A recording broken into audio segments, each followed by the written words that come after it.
जय भीम, जय भारत, जय संविधान। मैं बहुजन दस्तक से गौतम रत्ना।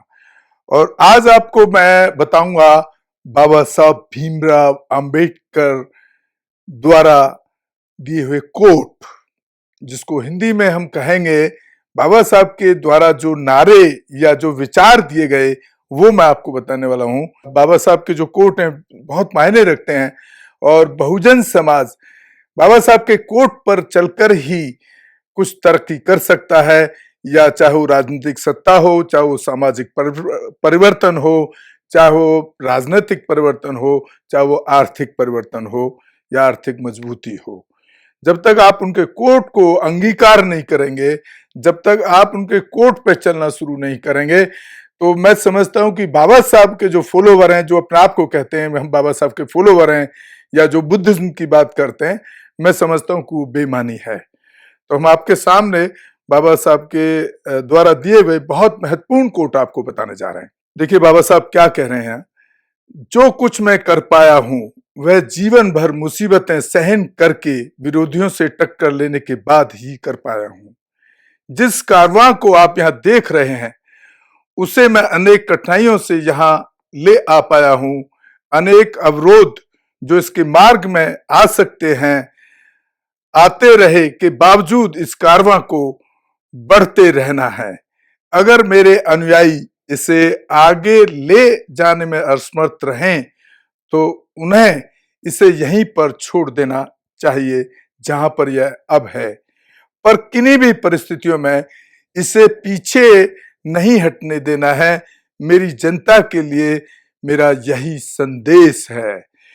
तो साथियों, अगर आप आज की स्थिति देखें, बाबा साहब के संविधान लागू होने के बाद आपको बहुत सारे चीजों में आपको राइट्स दिए गए। नौकरियों में रिजर्वेशन मिला, इंडस्ट्रियल प्लॉटों में भी रिजर्वेशन मिला, बहुत सारे सुविधाएं मिली बाबा साहब के संविधान के बाद।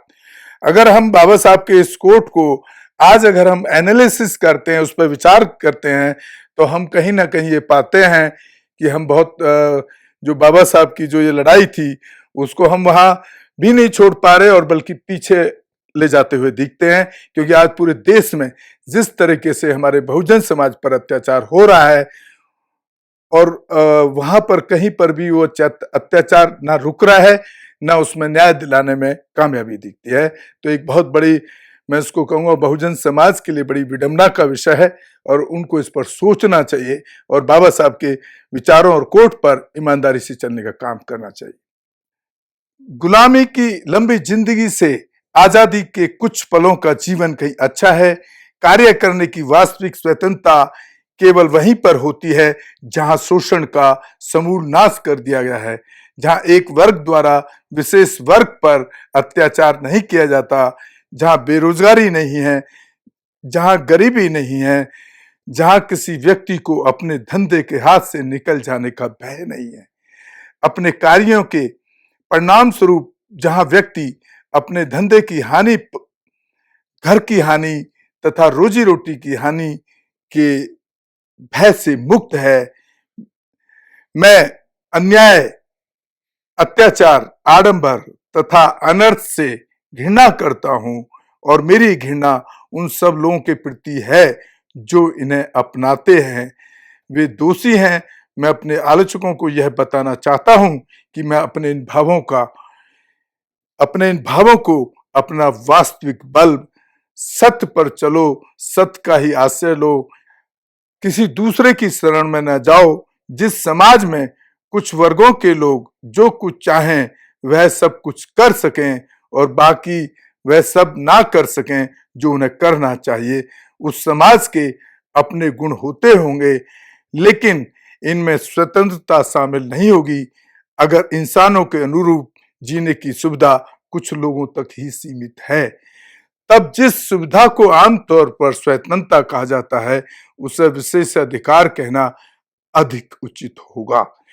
तो जिस तरीके से देखिए, अब बाबा साहब यहाँ जो बताने की कोशिश बाबा साहब ने जो की है यहाँ पर लोगों को, वो यही कि कुछ लोग, जिस तरह से आप देख रहे हैं आज कि मात्र कुछ 15% लोगों तक पूरा देश का जो आर्थिक ढांचा है, सामाजिक ढांचा है, राजनीतिक ढांचा है, मात्र 15% लोगों पर उनका कब्जा है। तो यहाँ कहीं ना कहीं हम लोगों ने कुछ बाबा साहब के जाने के बाद, बाबा साहब को हमने खोने के बाद कुछ अच्छा काम नहीं किया है। राष्ट्रवाद तभी औचित्य ग्रहण कर सकता है जब लोगों के बीच जाति, नस्ल या रंग का अंतर भुलाकर उनमें सामाजिक भ्रातृत्व की सर्वोच्च स्थान दिया जाए। दलित युवाओं को मेरा यह पैगाम है कि एक तो वे शिक्षा और बुद्धि में किसी से कम ना रहें, दूसरे ऐशो आराम में ना पढ़कर समाज का नेतृत्व करें, तीसरे समाज के प्रति अपने जिम्मेदारी संभालें तथा समाज को जागृत और संगठित कर उसकी सच्ची सेवा को राष्ट्र के संदर्भ में राष्ट्रीयता का अर्थ होना चाहिए। सामाजिक एकता की दृढ़ भावना, अंतर्राष्ट्रीय संदर्भ में इसका आधार हो भाईचारा। निजी तौर पर मैं खुल्ला कहना चाहता हूं कि मैं नहीं जानता कि इस देश में किसी विशेष संस्कृति के लिए कोई जगह है, चाहे वह हिंदू संस्कृति हो या मुस्लिम संस्कृति या कन्नड़ संस्कृति या गुजराती संस्कृति या किसी भी इस तरह की भाषाई या क्षेत्रीय की संस्कृति हो। ये ऐसी चीजें हैं जिन्हें हम नकार नहीं सकते, पर उनको वरदान नहीं मानना चाहिए बल्कि अभिशाप की तरह मानना चाहिए। यानी कि यहाँ बाबा साहब का सीधा सीधा कहने की राष्ट्र जो है वो सबसे ऊपर है, जो हमारी निष्ठा को डिगाती है और हमें अपने लक्ष्य से दूर ले जाती है। यह लक्ष्य है एक ऐसी भावना को विकसित करना कि हम सब भारतीय। चेतावनी, देखिए बाबा साहब भीमराव अंबेडकर ने एक चेतावनी भी दी थी। 26 जनवरी 1950 को हम अंतर्विरोधों के जीवन में प्रवेश करने जा रहे हैं। राजनीति में हम समानता प्राप्त करेंगे और हमारे सामाजिक और आर्थिक जीवन में असमानता होगी। राजनीति में हम एक आदमी को एक वोट एक कीमत के सिद्धांत को पाने जा रहे हैं। हम सामाजिक एवं आर्थिक जीवन में अपने सामाजिक एवं आर्थिक ढांचे के अंतर्गत एक आदमी एक कीमत के सिद्धांत को अस्वीकार करते रहेंगे। प्रतिरोधों के इस जीवन को हम कब तक वहन करते रहेंगे? हम अपने सामाजिक एवं आर्थिक जीवन में कब तक समानता को नकारते रहेंगे? अगर यह असमानता की स्थिति लगातार बनी रही तो राजनीतिक स्वतंत्रता खतरे में पड़ जाएगी। जितनी जल्दी हो सके इस अंतर्विरोध को खत्म करना होगा, वरना वे लोग जो इस असमानता को भोग रहे हैं राजनीतिक लोकतंत्र के ढांचे का, जिसे संविधान सभा ने बड़ी मेहनत से बनाया है, उखाड़ कर रख देंगे। तो ये चेतावनी जो बाबा साहब ने जब संविधान लागू हो गया उस टाइम जो चेतावनी हमारे देश के लोगों को, हमारे राष्ट्र के लोगों को, सभी भारतीय लोगों को एक चेतावनी दी कि अगर आपने सामाजिक विषमताओं को और आर्थिक विषमताओं को खत्म नहीं किया तो एक ना एक दिन आपको वही लोग आपकी राजनीति को भी उखाड़ कर फेंक देंगे।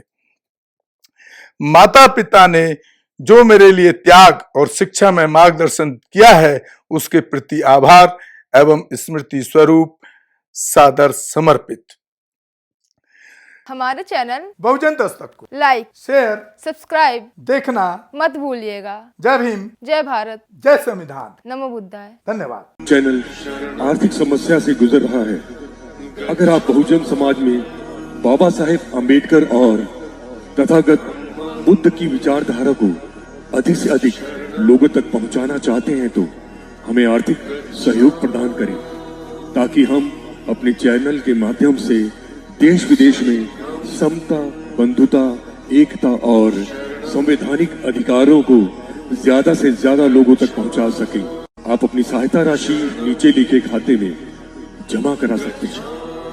खाता धारक गौतम रत्ना, खाता संख्या 316957686551, IFSC कोड SBIN 0060336, बैंक भारतीय स्टेट बैंक। आप हमारे बैंक खाते का विवरण स्क्रीन पर भी देख सकते हैं। जय भीम, जय भीम।